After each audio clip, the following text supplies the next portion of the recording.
I am the Tofu Golem. Please enjoy the video. In this video, I will show how to use a nail drill. Start by cleaning and sanitizing your tools before powering on the device. Use a comfortable grip like a pen and keep light, steady pressure while you work.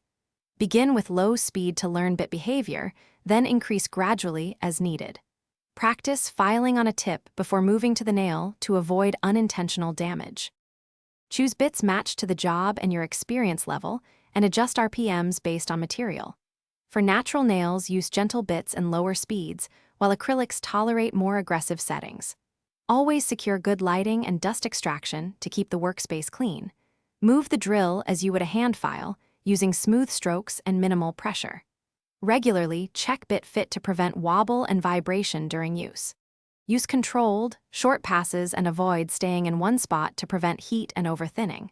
Keep the bit moving with gentle strokes and use the appropriate grit for smoothing versus shaping. If you feel vibration or hear unusual noise, stop and inspect the bit and handpiece. Maintain a steady hand by resting your pinky on the client or table for support.